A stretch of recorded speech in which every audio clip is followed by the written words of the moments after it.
Aloha, and thanks for listening to the Why Hypnosis podcast, promoting quality hypnosis and NLP education on the islands of Hawaii, where I interview the top hypnotists, hypnotherapists, and NLP practitioners in the world so that you can learn their secrets to create positive changes in your life and the lives of others. You can subscribe to the Hawaii Hypnosis newsletter at www.hawaiihypnosis.org. You will receive subscriber-only content such as free contests, articles to help you learn hypnosis and NLP, updates on upcoming hypnosis/NLP trainings in Hawaii, plus an exclusive hypnosis audio that is only available to the newsletter subscribers. Thanks for listening. Aloha from hawaiihypnosis.org. Today I have a very special guest. My guest is Randy Shaw, an expert on hypnotic regression techniques. To quote Mr. Shaw's former teacher and now business partner, Matt Sison, Randy Shaw is an amazing healer. I use the word healer as opposed to hypnotherapist because he exceeds the limitations of a hypnotherapist. His process is whole, complete, and teaches the client a set of philosophies and concepts to empower their lives. I've had the wonderful opportunity of utilizing Randy to help me with my own issues. And every time he has brought me full circle with the issues I was struggling with when I could not heal on my own. Many times he has brought me from complete, utter emotional, physical, and even spiritual pain to enlightenment. Randy has guided me past blocks that have been holding me down that prevented me from accessing my full potential. He has a gifted talent of listening and finding what is hiding on the subconscious and bringing it up for cleansing. He thus takes what's hiding and gently, powerfully, and effectively helps you move through them. There are only very few people I would trust with my subconscious, and Randy is on the top of my list. Randy at first was my student of hypnotherapy, but he has surpassed student to teacher. There's an old saying that says, the biggest gift you can ever give your teacher is to become better than him. It is quite easy for me to say that Randy has exceeded me on many levels of healing others. Randy, thank you for your gifts and talents. I will always turn to you when my issues need clearing up. Quoted by Matt Sison. Randy, thank you for joining me today. Oh, you're welcome. Could you please tell me and my audience a bit more about yourself? Oh, you said this was only going to last an hour, right? Okay, or if you want to make it brief, that. What would you like to know? For one, how did you decide to get into the healing arts? Beautiful. I like how you said healing hearts rather than hypnosis or hypnotism or hypnotherapy. My actual reasoning is that I wanted to be able to heal issues in my life that I had been working on for almost 20 years that were not healing.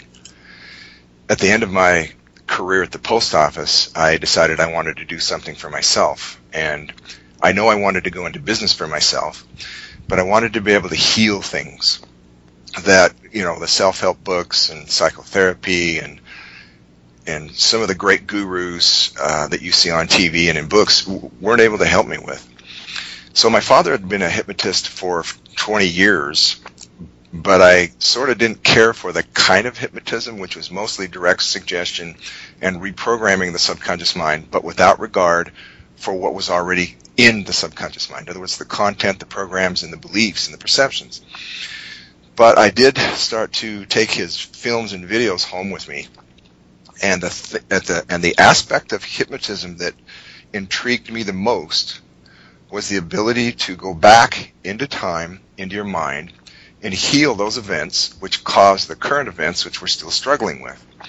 So I took some basic hypnotism, beautiful and very powerful basic hypnotism training from Omni in Florida, and then I took the 5-path training from Banyan. And I also took some amazing training from Gil Boyne, who just passed away this last year. And I really liked the Gil Boyne style because it was more intuitive. You could see when I went to a seminar by him for 3 days, he would show you videos of his sessions, and then you could see there was a fluidity, there was some underlying concepts he was using, but he wasn't able to teach them as well as I would have liked to have understood what he was doing. So while Gil was a huge influence in my life, and I actually did a couple of sessions with him, and what was beautiful about that was in one of my sessions, I told him I was really hungry, so right in the middle of a session, he took me out to lunch. You know? How many gurus can take you out to lunch? He was semi-retired at the time, so time was not an issue with him. But we talked because he knew my father, he knew the history of hypnotism in Utah, where I'm based, and we had a wonderful time. I got to spend 4 hours with him. The next day, we did a session, and then I took him to lunch, and I got to spend another 4 hours with him. And I thought, you know what, this is, I'm grown up. This is what I want to be like. I love how Gil Boyne can help people heal. Well, there was something missing, Antonio. I had wonderful training. I'd had some experiences, but there was just something inside of me that was holding me back. And then I finally realized I hadn't faced and really healed my own inner issues. And that's what was holding me back. And the message that I was able to finally formulate, and this didn't just, drop on me like a fairy touching me with a magic wand. It took weeks and months to formulate this. There's no way I'm going to be able to help somebody else heal or go down that path unless I have an understanding of it, which means I need to do it first. So in one of the groups that you know how they have email support groups for each school that you go to? Are you familiar with that? Actually, no. I mean, I can imagine, but I really haven't heard about that. You mean for like each training, there's like a email support group? Right. For instance, for Matt and my groups, we sell our training to hypnotherapists all over the world, and we invite them to our support group, which is a Yahoo group where they can ask questions, and we and any member of the support group can answer. And it's a wonderful situation where you don't have to be left out in the cold. You don't have to be on an island by yourself. So anyway, in one of the support groups, there was a guy named Matt Sison, and his answers were the best in there, and they were actually better than the instructor's answers. And one of the things that intrigued me about this guy was he says he was able to do regressions with himself. Now, all of the teachings say, oh no, you can't do regressions with yourself because you'll bring yourself out of trance, which is a word I hate, or you will not be in somnambulism, which is not true. So let me think. That was December of 2003. I emailed Matt, and we started a correspondence. In February, now this is interesting, Antonio. This very week, 7 years ago, 2004, I went to Matt in California and did 4 sessions with him. Now, you can't change your life in 4 sessions, but you can change the direction of your life. In the first half hour with him in actual hypnotherapy, and I will call it more healing process than hypnotherapy, he taught me more about how to work with the inner mind, your inner beliefs, your feelings, than all of the rest combined. Now, all of my training up to that point allowed me to recognize the genius of what he was doing. And the thing is, instead of viewing the subconscious mind as something you have to train like a dog or reprogram like a computer, it's got its reasons. And if you work with the feelings, and the subconscious mind is the feeling mind, once you validate, express, and release those feelings, then the perceptions can change, the reactions can change, because the perceptions and reactions that we're going through now, which I call a trance, that we don't want or are holding us back, are based on things that have happened to us in the past and trained us. Does that make sense? Oh, it makes perfect sense. You bet it does. So if you can remember that the subconscious mind is the mind that has been trained in a certain way, and that at some point it can become automatic for you. For instance, right now, Santa, are you sitting? Yeah. Okay. Sitting. Have you fallen out of your chair? Nope. Have you thought about balance or sitting, or have you even given it a concern?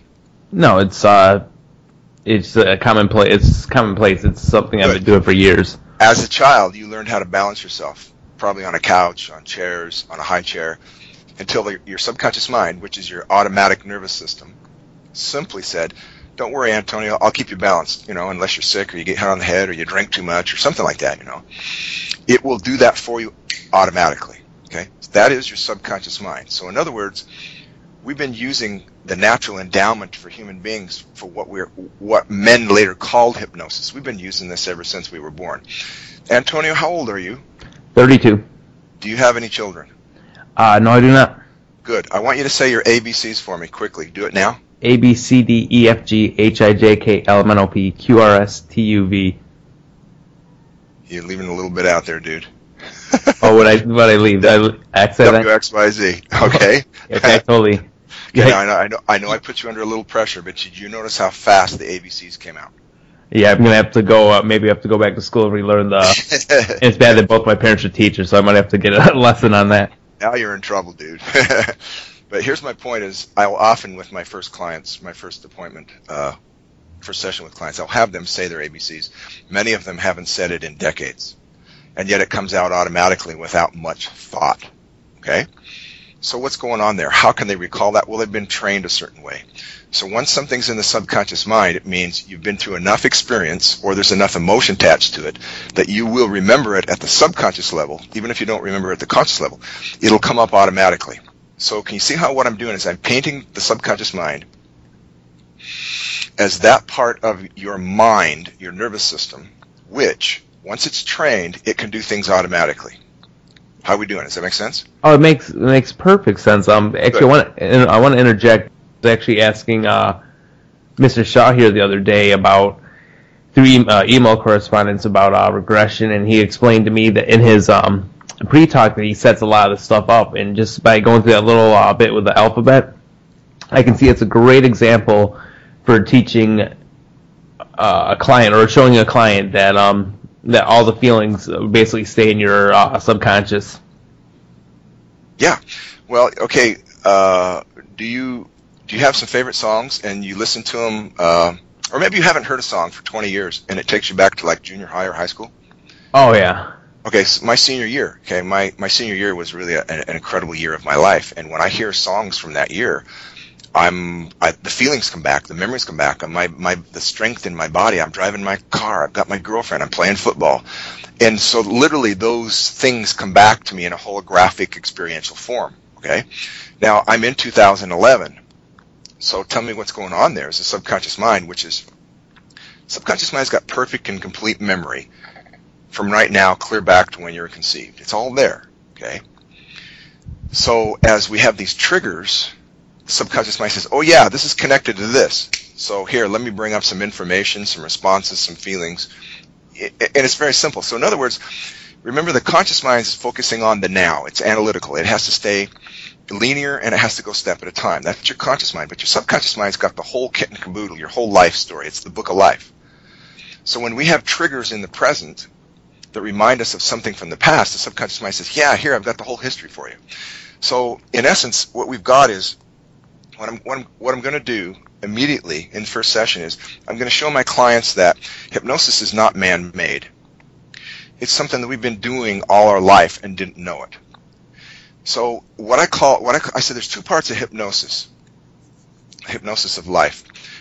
What I call the zones are those things which I can do. Like, for instance, when I get a call from one of my clients and they're having a panic attack, and I'm driving down the freeway 70 miles an hour, I've got to use 95% of my conscious awareness on getting that. I want to hear what they're saying, what they're feeling, what their thought is, so I can help them release that over the phone.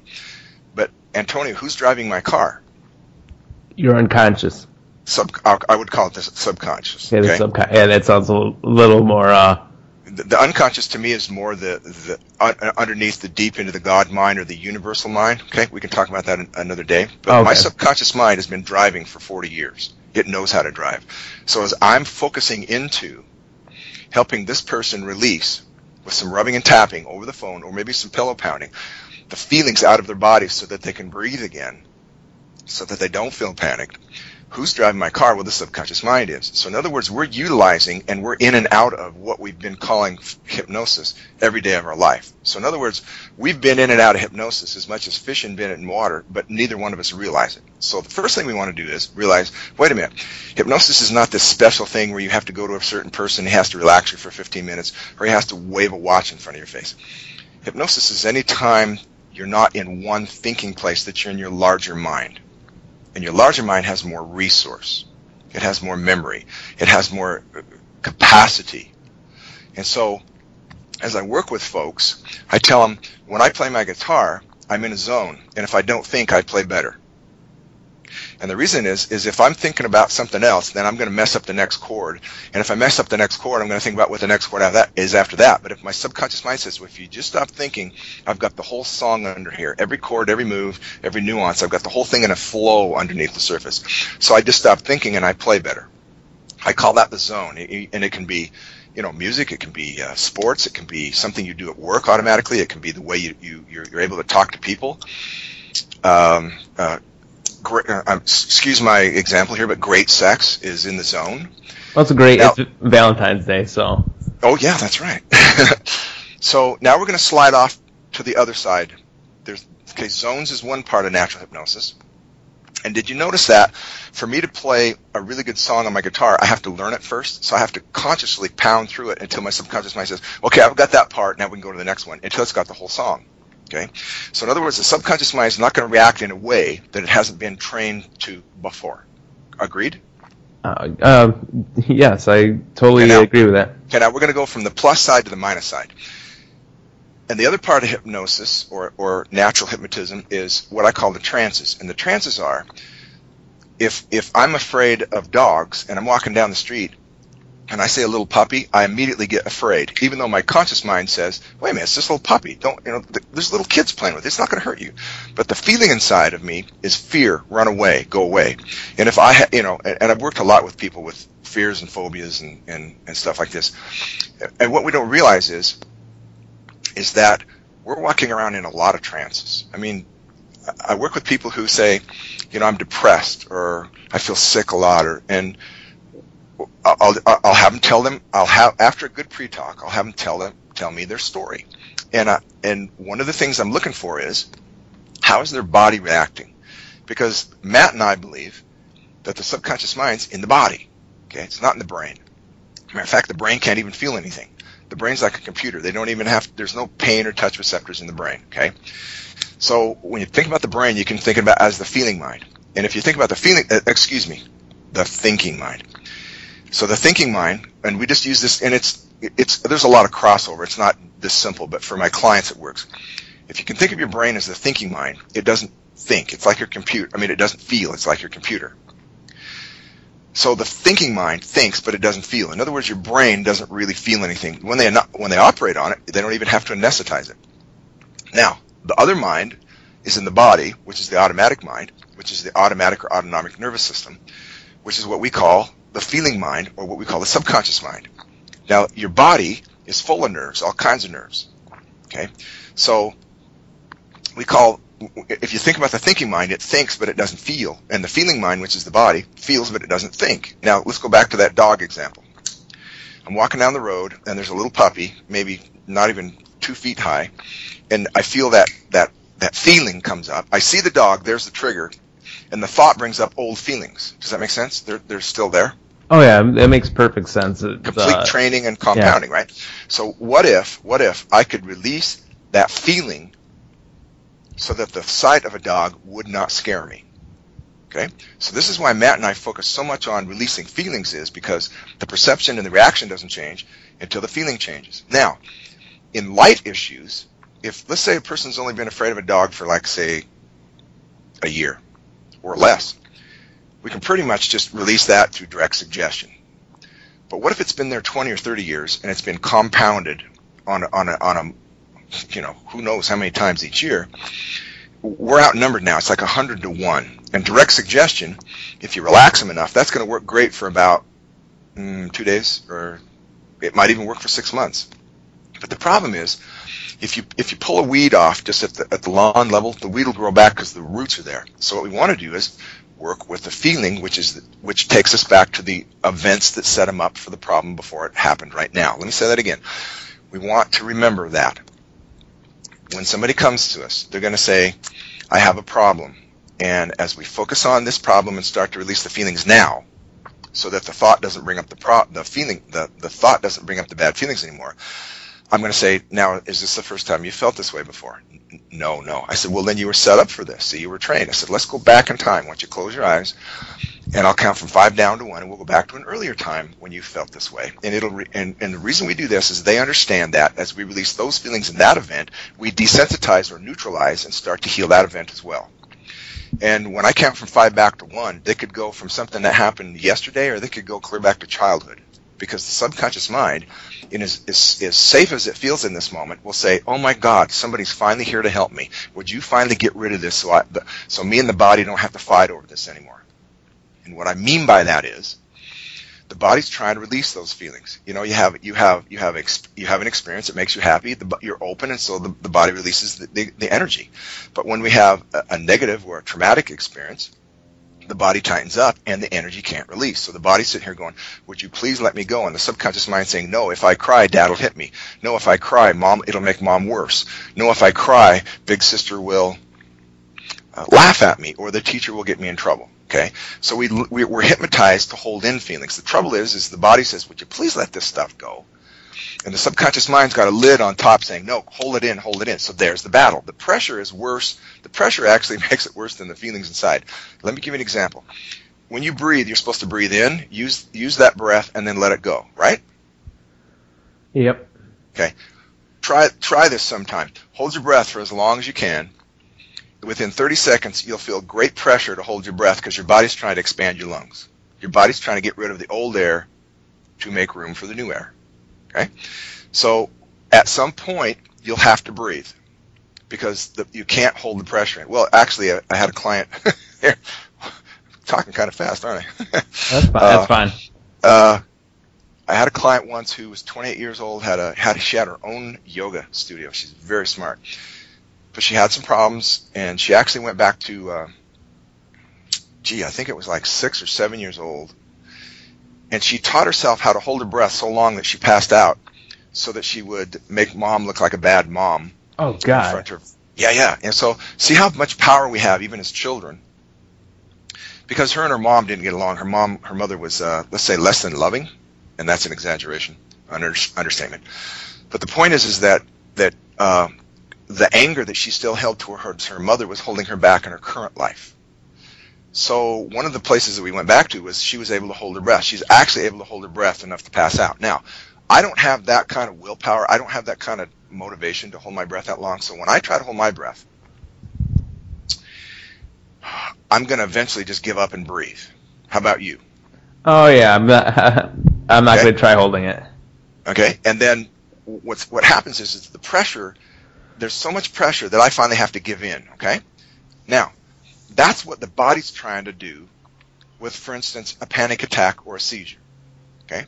The body's saying, I've got all this crap from all these years, and you're not letting enough out. So right now, I'm going to have to either give you a panic attack so you leak some of it out, or I'm going to now, by the way, a panic attack is just too many feelings coming up at once and not knowing how to let them go. But I teach them how to let them go one at a time. And it's amazing to watch panic attack people heal their life, even in 1 or 2 sessions. For instance, worked with seizures. And actually, I was interviewed by a guy from Russia, and I related this, but just in very brief. She had a lifetime of anger and frustration about her mother and had 20 years of seizures. Well, they showed up at age 14. Well, I knew that the seizures were the smoke from the fire, okay? And it's the proverbial lid being blown off the boiling water. And that she had, since childhood, since infancy, been treated very poorly and unlovingly by her mother, and there was no recourse, and so her body was holding it. So at age 14, the subconscious mind, for reasons we'll talk about another time, finally let her have a seizure. She fell off a horse and hit her head. And the thing is when a person, the body's trying to discharge all of this energy, all of this emotional crap from the past, which is supposed to be breathed out. You know how, Antonio, how we'll eat food, and sometimes it's good food, sometimes it's bad food. But 3 days later, after the body's through with it, we defecate it. We go to the bathroom, right? Yeah. And if we don't go to the bathroom, it takes a lot of pressure to hold it in, okay? And if we hold it in, it's gonna poison us. It's gonna be toxic, okay? So if you can think of those terms as physical terms, but now we're gonna go into emotional energy terms. And if we're holding in things from the past, the body says, please let this go. And it'll come up in the form of symptoms. It'll come up in the form of some kind of dis-ease in the body. There will be pressure. There will be emotional lack of clarity. And where and how it shows up in the body will let you know what it has to do with it. In other words, when the first time I helped somebody release the mechanism which was causing cancer, okay, it was a dear friend of mine who I'd known for 30 years, and he had a second case of prostate cancer. In his first 3 sessions, there was nothing but anger coming out. Anger, anger, anger. And then it worked back into childhood, and there was more anger and upset. After 4 sessions, his PSA had stopped rising, which is the way they measure the antigens in the prostate for the stress. And after 6 sessions, it had actually gone down a point, and after 8 sessions, it went clear from way over 4, elevated over 4, down to under 1. And the doctors were just scratching their heads saying, gee, you don't have to have it out, because they were freaking out. They wanted to take it out. But now, after 8 sessions, it had gone down to under 1, which is about the health of a 20-year-old boy. And he was 60-something. So here's my point. The reason it showed up in the prostate gland was evident to me after his 8 sessions. His 8 sessions all had to deal with issues of manhood. His manhood had been challenged. Oh, that makes perfect sense. See, when I'm working with somebody and we go through regressions, the first thing I want to do is teach them how to release negative feelings. And a lot of times it's just pressure on, they're afraid to let a feeling come up. And once I finally teach them how to let a feeling pass through, it's like, oh my gosh, I didn't know I could do this. Oh my gosh, I've suffered and punished myself so much over the years. And when they let those first couple of feelings go, it changes their life. So then I'll say, let's go back in time a little bit. I'll count from 5 down to 1. And here's a typical report.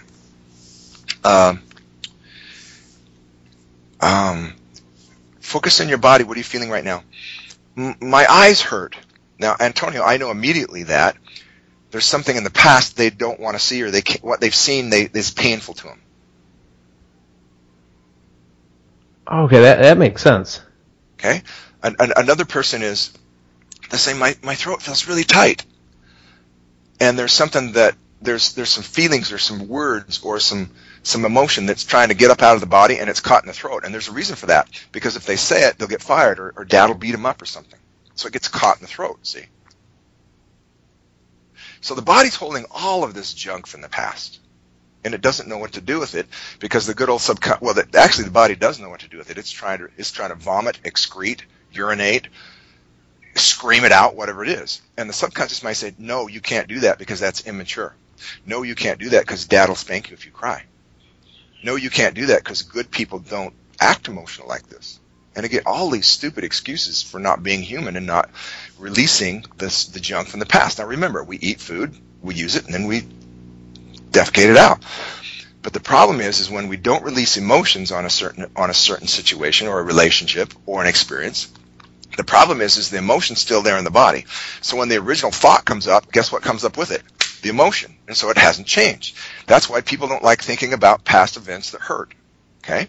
But the problem is if it still hurts, it means we haven't learned from it. If we haven't learned from it, we don't have clarity yet. If we don't have clarity yet, we haven't released the feelings. If we haven't released the feelings yet, it means we just simply haven't learned that skill. It doesn't mean we're stupid. It doesn't mean we're bad or retarded. It simply means we haven't learned how to release negative feelings. Because as soon as you release negative feelings, then you can get some clarity. Once you get some clarity, you can learn from the situation, and then the situation, instead of being something bad, actually becomes a strength because you've learned from it, rather than it just kicking our butts the rest of our life. And some of the most rewarding situations is women who have been molested in childhood, and we go back and we let them release the feelings, and what they'll do is they'll slide down utter terror to sadness, to guilt, to numbness. There's a lot of numbness in that to survive those things. And then it's like you're going down the cereal bowl. You're going down the left side, all those weak feelings, the victim feelings. And then finally they'll hit bottom, and they'll come up the other side, and they'll get mad. And that's the point I know they're starting to heal, because mad is assertive. It means something's wrong, something's unfair, something hurts, something's unjust, and I'm not going to put up with it anymore. So they take their power back, and they start fighting back in the regressions. And we go through scenes many, many times. You know, it's not like we just get this done by just talking about it one time. We go, like have you ever spilled a drink and you had to wipe it up once, you had to wipe it up again, you had to wipe it up until you get it clean, right? Yeah. See what I'm saying? So we go through these scenes so many times just to bring those feelings to the surface and finally let them go. Okay? And it's like God in the universe gave us a second chance to learn from everything we've ever done. We have that capacity to learn from everything we've ever done if we go into that beautiful place that everybody's calling the subconscious mind. It's your book of life. So when these women who finally have been either raped or molested come up the other side and they have power and they're sitting up in my chair now instead of bent over in a fetal position, and they've got their fists clenched and their head is high and they're declaring their freedom, and I'm not going to put up with this crap anymore, and I've literally had women say, I would kill a man who tried to do that to me now. And I say, good, say this. Say, I've finally learned from this, I do have power. In other words, every time they've thought of this before, it's made them feel horrible and weak and scared. But now as they think about it, now they've gone through it and processed the feelings. Now it's like, no, I have more power now because of this horrible thing. In other words, we're allowed to accept it, to learn from it, and even love it because it's made us a better person now. But we have to go through the process of healing before we can actually appreciate it to that point.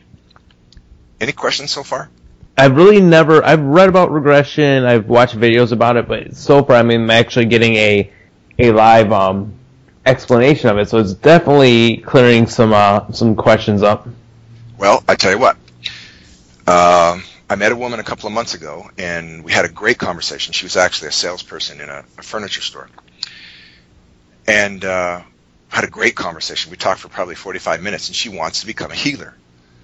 And she was going to go to school to become a psychologist or a social worker, and I told her what I did, and she was blown away by it. She called me up 2 weeks ago, and her boyfriend, who wants her to heal, she's got some issues, paid for a free session with a hypnotherapist here in the Salt Lake area.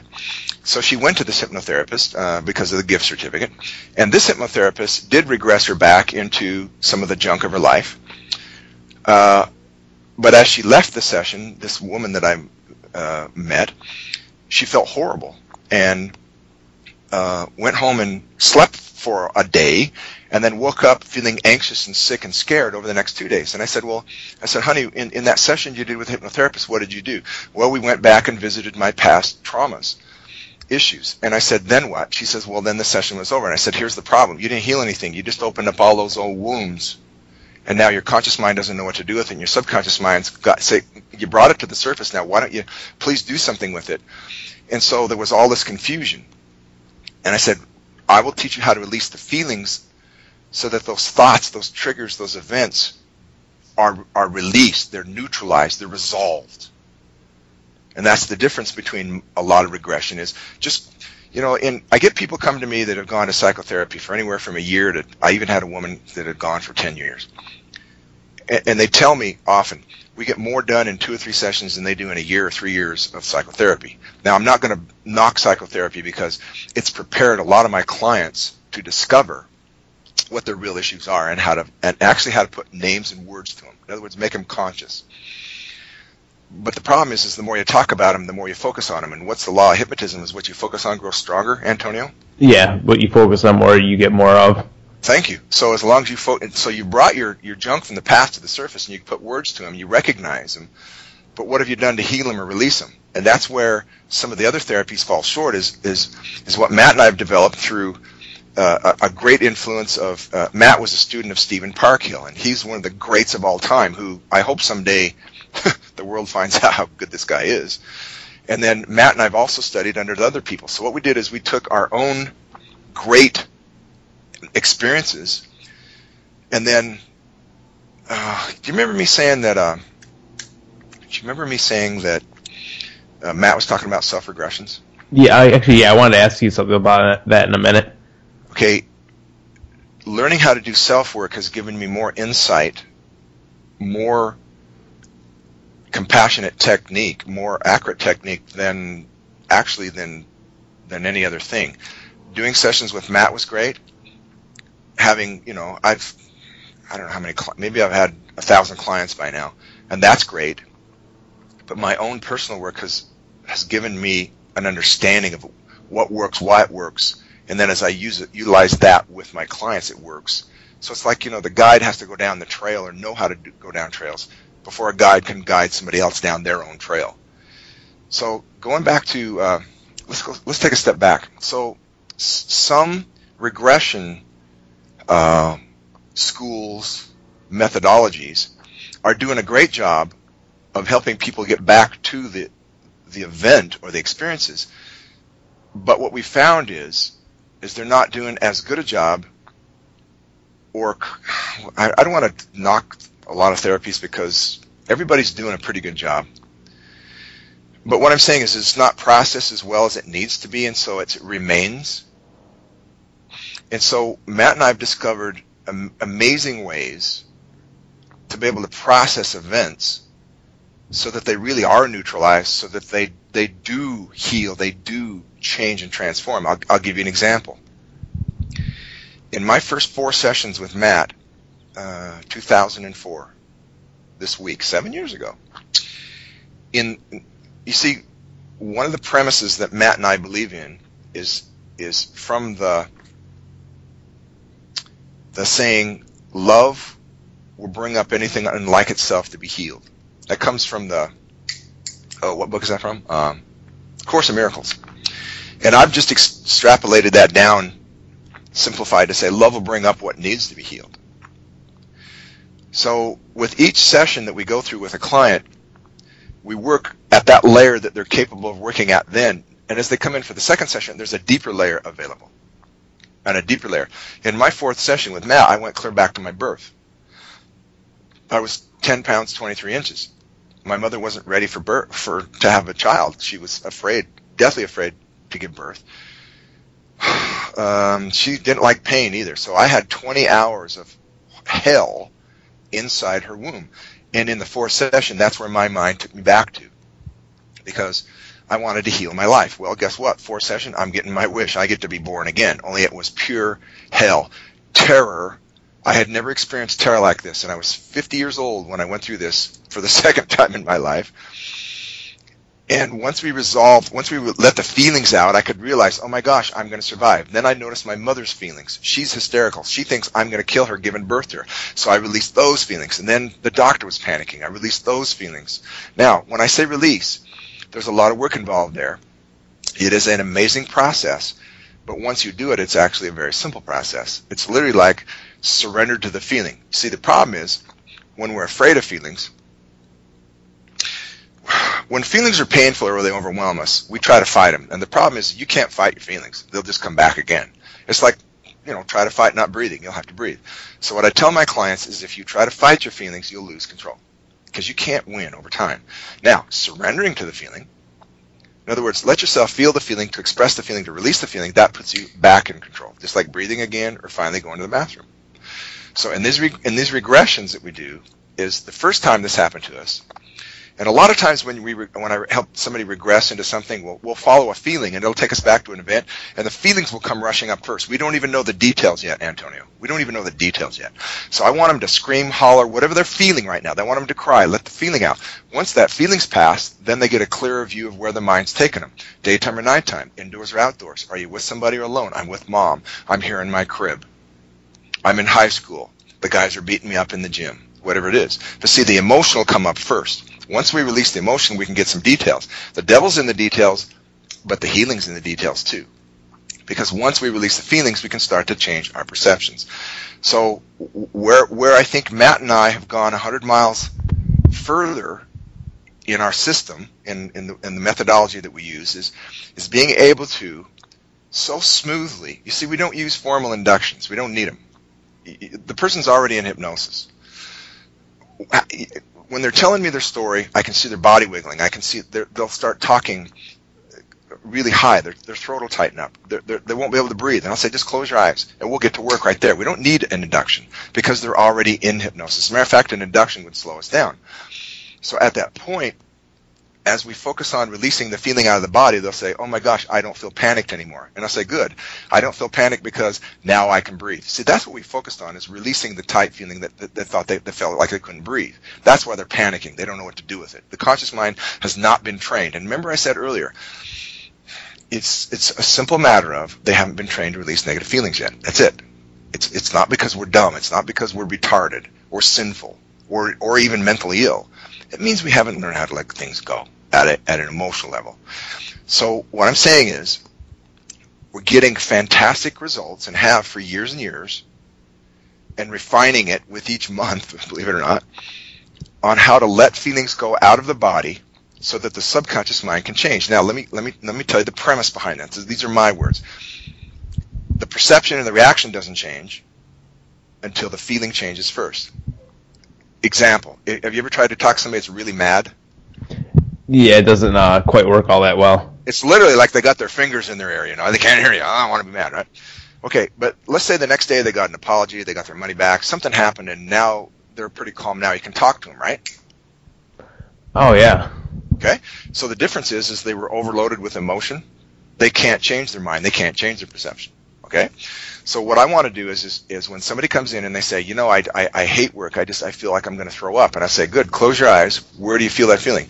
In my stomach. I'm going to count from 3 down to 1.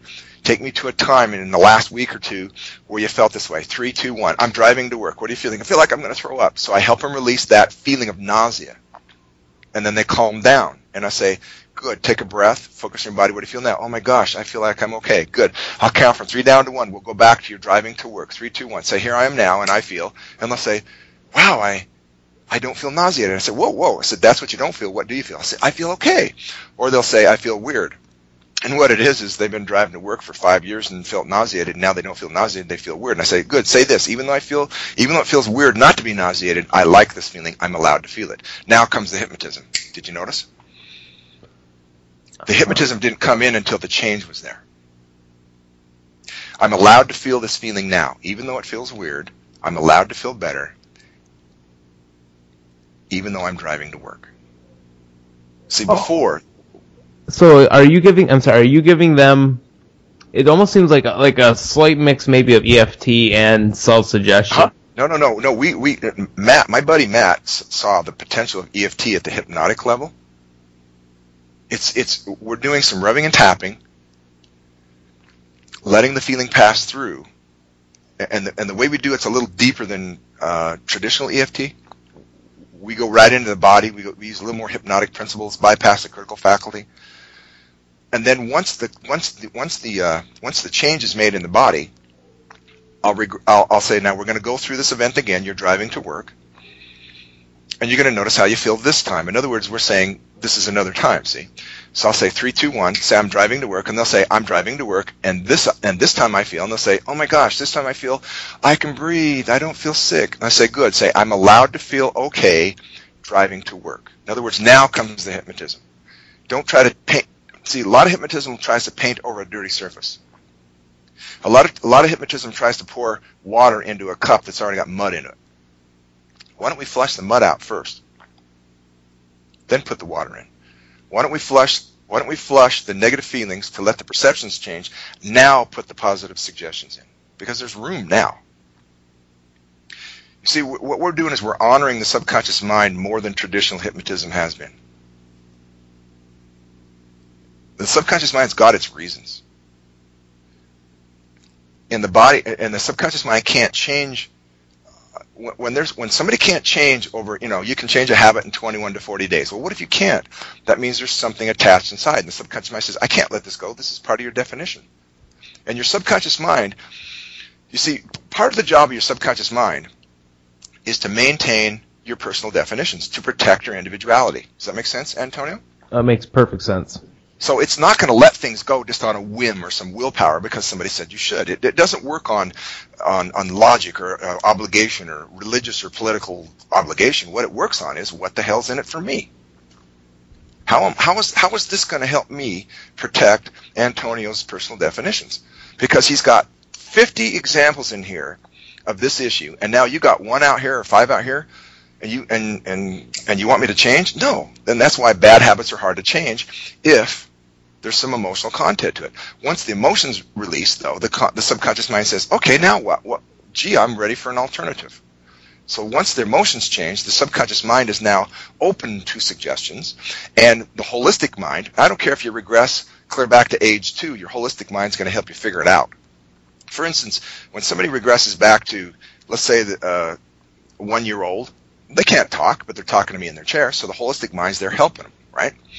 So once that subconscious mind realizes, oh my gosh, the body feels better, Antonio feels better, he likes this, okay, I like it too.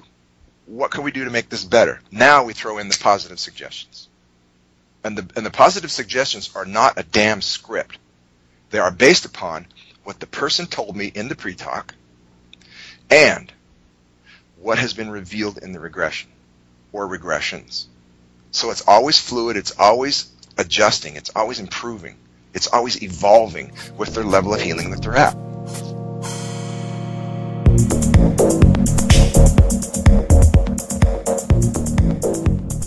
The one thing that I'd like to know some more information. Actually, let me give you a little backstory. I would say probably about 2 months ago, I did a little bit of ideomotor work with a pendulum. Set up like the obvious signals, like for yes, no, I'm not sure, please rephrase, and whatnot. And I've always, like me personally, I guess I'm going to put myself out on the line on the podcast, which I've really got no problem with.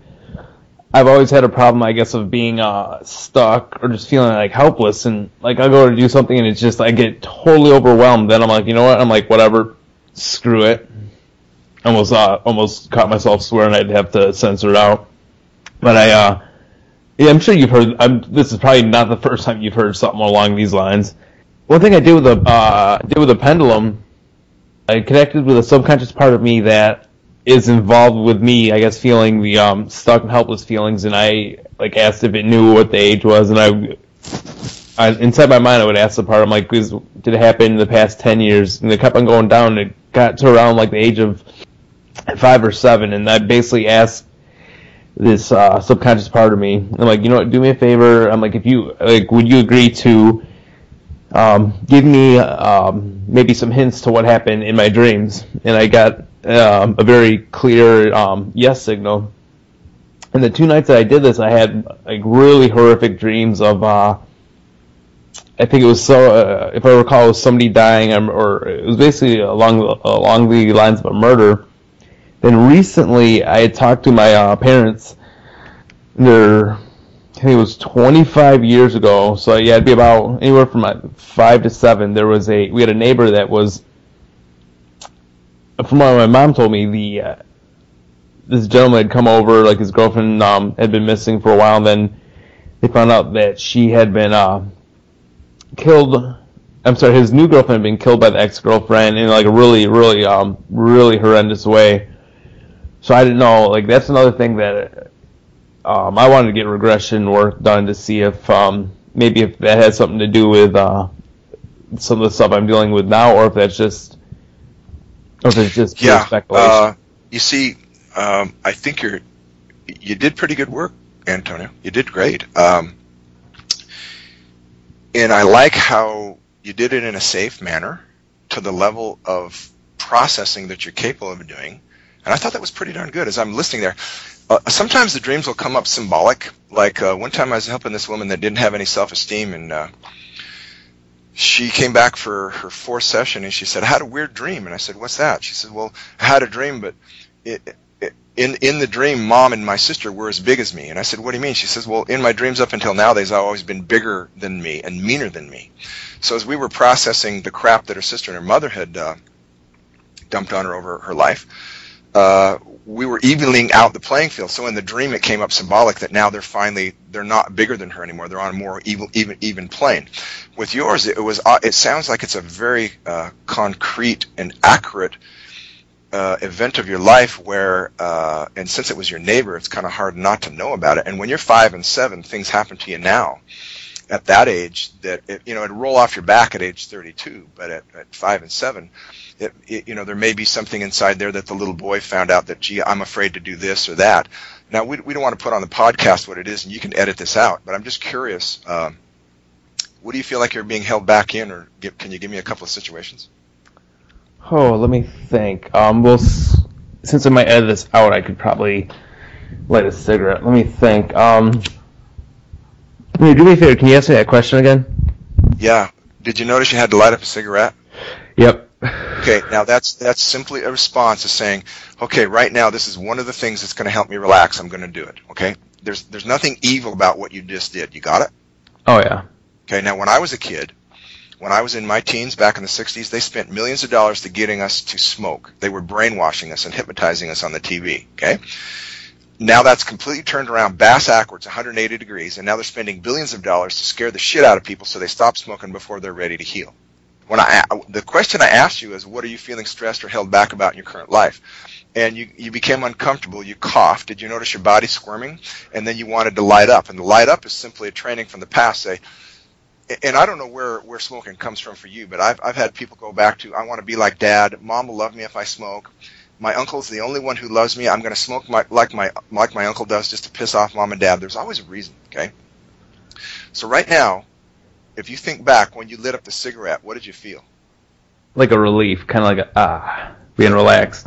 Okay, now but if you think about it, putting smoke in your body, can you breathe smoke from a campfire? I could, but I don't like it. It's really hard. Well, okay, I know smokers that they cough and their eyes burn, but when they smoke, their eyes don't burn and they don't cough. So they've literally, subconscious mind says, okay, body, I know you don't want this in here, but I need this in here because it'll help me feel comfortable or accepted or loved or something. Okay? And the good old subconscious mind, if you just keep pounding away, it will control the body, and the body will say, okay, in cigarette smoke, I won't cough and heave and make that. You see where I'm headed with this? Okay, yeah, the conditioning or the training. Uh-huh. Exactly. And see, we've been doing this our whole life, and we don't know it's hypnotism because they had to put a fancy name on it. Remember, Antonio, the more a teacher or a school makes hypnotism hard or complex, the less they understand it. Okay? It's that simple. So let's go back to the original question. What do you feel you're being held back with or stressed in your current life? I guess the whole, Okay, wait. What, you know how you're thinking here? Yeah. I want you to say these words out loud, okay? Just say, I feel stuck. I feel stuck. I feel stuck when I want to go out and get a new car. Good, stop. I want to go. Okay. Good. See how fast that came up? Yep. Okay, so let's say that 3 times and put a different answer on it. Maybe it'll go deeper every time. I feel stuck when I feel stuck when I think about my current job situation. Bingo. Good. When I think about my current job situation, I feel... Say it out loud. When I think about my current job situation, I get frustrated. I get frustrated about... I get frustrated about not being able to, I guess, show my true emotions. If I showed my true emotions... If I showed my true emotions, I would do amazing things.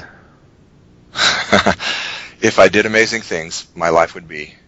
If I did amazing things, my life would be pretty damn rewarding. Okay. A lot of times we have been conditioned not to show our true emotions, not to show our true talents, for various reasons. And sometimes... Have you ever heard Marianne Williamson? I don't believe the name might sound familiar. She's amazing. I don't believe in all her stuff, but you know how these people can come up with these just amazing things they can say, you know. And she said something like, we're not afraid of the darkness inside, we're afraid of our vast potential. Yeah, I've heard quite a few lines like that we're afraid of our actual power. Right. That's it. And so what I'm saying is sometimes we're conditioned to hold back because we're going to be better than Mom or Dad, or better than a brother, better than a sister, or like I'm working with a kid that's he's only let's see, how old is he? I think he's 13, and he's playing with 18-year-olds on an Olympic development team. And when he goes back and plays with the 13-year-olds, he doesn't score; he just passes off. Well, what we found out is that the kids don't like him if he scores too much, so he passes off. So he's holding back. See? Oh, okay. See, when he plays with the 18-year-olds, he'll take shots because he's got nothing to lose, right? See, with the 18-year-olds, he's only the third best guy there. But with the 13-year-olds... He's the best guy. He's the king, see? So if he shoots too much, the kids get down on him, so he just passes. He doesn't shoot. And the coach gets so pissed because they could win more games if he'd score. See? So there's always a reason why we want to hold back. Sometimes there's various reasons. Can you tell by the pace and the energy in my voice how much I love this work? Oh yeah, definitely. There is no limit. Let me put it this way: it's never boring. It's never boring. I'm sure there's so many things that can be done with hypnosis. It seems like, I mean, there's not too many. I would say I'm probably gonna get flack from this if there's any hypnotherapists from Kauai listening. But actually, I've talked. You can edit it out. I've talked to one hypnotherapist on here. I'll mention her name. God, what's her name? Andrea Slevin, an amazing woman. I've talked to her on the phone, and I probably will eventually interview her. She's been in practice for, I think, 20 plus years. I think she might have been trained with, I think it was Marilyn Gordon or somebody else. I'm familiar with Marilyn Gordon. It was her, or she trained with somebody else out in California, and a lot of good work. And I've heard that she's actually had to do a lot of cleanup work that other hypnotherapists on the island have done that really didn't work too well. Yeah. So, I mean, it's like, for me, if I want to find a good hypnotherapist, kind of limited on an island with like 70,000 people. Mm. So that's where, like, sometimes it's kind of a pain in the butt to, if I want to work on any of my issues, or if I want to quit smoking. Like, I've used different techniques. I've used a switch pattern before, helped me to quit smoking for, I think it was it was a mix of a spatial 6-step reframe and a switch pattern. Years ago, I quit smoking for 4 months, used that. I quit drinking for, I think it was 7, maybe 7.5, 8 months. But it seems like the root cause of it was not addressed. Sure. That's why I don't like the tricks. Why are we trying to trick something that could actually produce? Why are we trying to piss off the subconscious mind when it could actually get it on our side? You see, a lot of times the direct suggestions are in contrast and contrary to the way the subconscious mind is programmed, and you get them in a good relaxation induction, and the guard comes down. The good old, the critical faculty. It's like a wall, and it comes down, and then you dump that stuff in there, and then the wall goes back up a couple of days later, and the subconscious mind says, "Where'd all this shit come from? Where's this stuff? This isn't really me." And then it pushes it out, and the good work goes away, or the improvement goes away, and then the subconscious mind, if you really piss it off, will make the symptoms worse, just to show you who's the boss. Yeah, it's almost like Jack Handy from Saturday Night Live, standing in front of the mirror. I'm sure you remember standing in front of the mirror saying, "You know what? And gosh darn, I am worth a damn." If somebody doesn't actually believe it, subconscious doesn't believe it, it's not going to work. You can stand in front of a mirror all day long saying that you're beautiful and this and that. See, don't believe that's it. why right on my website, on my personal website, I say you're not going to lose control with me. You're going to gain control. We will not work. I will work with you, not against you. I will work with your subconscious mind, not against it. See, that's where it's amazing to me that hypnotism has even survived as an industry. Because the problem is you can get somebody that's really good at taking cigarettes away from somebody, but then does that energy have to become more desperate and leak out somewhere else? And then they say, "Well, gee, I stopped smoking, so now I overeat." So now they hypnotize them so they can't eat. You can only eat chicken without skin and salad, right? And oh boy, that's real smart to do that. And then pretty soon they get sick, or they get depressed, or because it's like the energy inside just bouncing around from one symptom to the next. It manifests in something. Well, sure. And remember, by the time it manifests, it's just saying there's a bunch of shit inside. Why don't you take care of this? So the symptoms. Have you heard the symptom producing event? I think I might have. It's the old straw that breaks the camel's back. So in other words, it's been building and building and building, and then this one dumb little thing, the whole thing just collapses, right? And that's the thing with the seizure. Matter of fact, have you ever heard of? Oh, I'll send you a link where I'm going to put. I was interviewed by a guy from Russia, who's a pioneer there, and I'm trying to think. I think in the first interview, I talk about the seizure lady, and I'll send you that link. And her first seizure was age 14. But I knew that it had been building up before, because the seizures, the body's way of saying, you know what, I can't put up with this shit anymore. One of the funnest times I ever had is I was working with this guy that was afraid of needles, injections, and I helped him release a lot of stuff, and then he went back to age 7 when a doctor's trying to stick a needle in his finger, and he couldn't rub and tap with me, and he just passed out in my arms, right? And I'm thinking, shit, what do I do with this guy, And about 20 seconds later, he woke up, he looked at me like, who am I? And then I said, do you remember me? And he goes, oh yeah. And he looked like $1 million, Antonio. He looked like $1 million, right? And I finally realized, holding all the fear and the pressure in is what knocks him out. That was him lighting up a cigarette, see? Oh, okay. That's his release. That's a safety valve for him. So he passes out. But when he passes out, the body releases all the tension, see? And so when he woke up 20 seconds later, and he looked at me, he goes, wow, I feel pretty good. And I said, I just figured out what you did. I said, instead of rubbing and tapping and letting it pass through, you let it build and you passed out, and then the body relaxed. I said, why don't we train you to do the rubbing and tapping so that we can untrain you so you don't have to pass out in doctor's offices? And he thought that was a good idea. So it's a lot more ecological way to deal with it. Yeah, and it's and you can, and the thing is once you learn to release negative feelings, you can release it on anything, like if something happens at work and you don't like it, you go out in the parking lot before you start your car, rub and tap, let it go, leave it in the parking lot, and then go home and get some good sleep. You don't have to worry about it.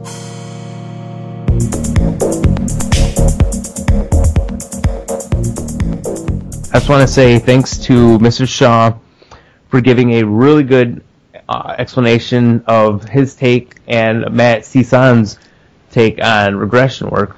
Yeah, call me Randy, Antonio. Call me Randy. Randy. I like that. It's a lot more personable. Randy, I just want to say thank you very much for your time today. And as I mentioned in the future, Randy and I have talked about running me through a regression to help me take care of some of the issues I've had for a long time.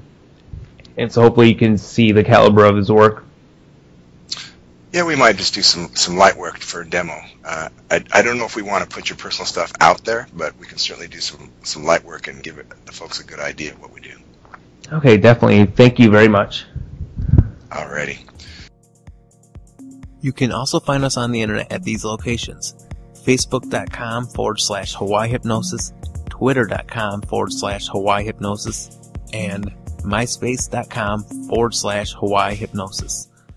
Thanks for listening.